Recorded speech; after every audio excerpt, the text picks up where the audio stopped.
more and more these days, tempers are flying at the airport, so much so that Homeland Security Secretary Janet Napolitano is calling for calm.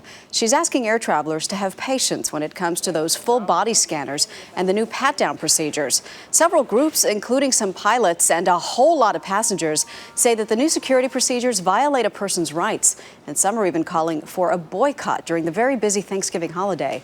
CBS News travel editor Peter Greenberg is here with more on this. Peter, good morning. Good morning, Maggie. What are the main concerns that you're hearing about these full-body scanners? Well, first of all, we're talking about scanners at 2,200 security checkpoints at 450 airports. That's a lot of scanners. It costs about $150,000 each. Three big issues: privacy, health and safety, and of course the process of going through them itself. Exactly, and how long that will take. Exactly. Let's talk first about the privacy issue. I, for one, want to know who's looking at these images. Are they being recorded anywhere?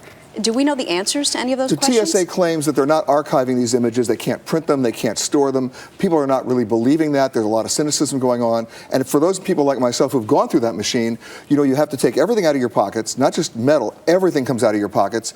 Then they scan you. And then there's a guy there with a walkie-talkie talking to somebody else in an enclosed room to see if you've been cleared. It takes a while. So that person has to clear you. Do we know how much they can see?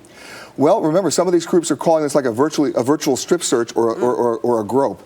The point is, after the underwear bomber, they want to see everything that you're carrying inside your clothing. So there's a reason for it. In the last couple of days, the pat-downs, because some people need to, Yes. forego these machines altogether and opt for a pat-down, have become even more invasive, haven't they? The TSA's changed the rules on this for their own agents. They're now allowed to use their fingers and the palms of their hand to feel around breasts, genitalia. It's a much more, yes, it's a much more invasive pat-down. Have they gone too far? That seems We're ridiculous. about to find out. And you asked about the opt-out.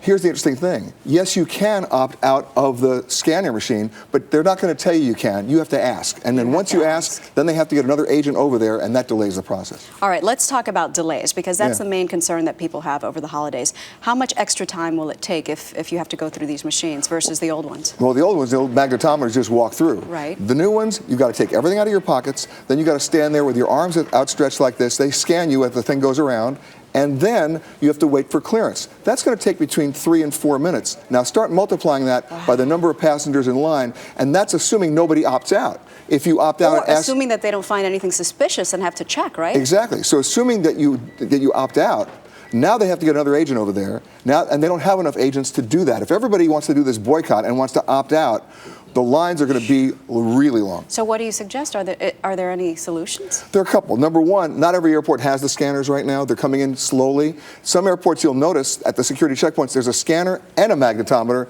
Here's my advice. Go for the magnetometer.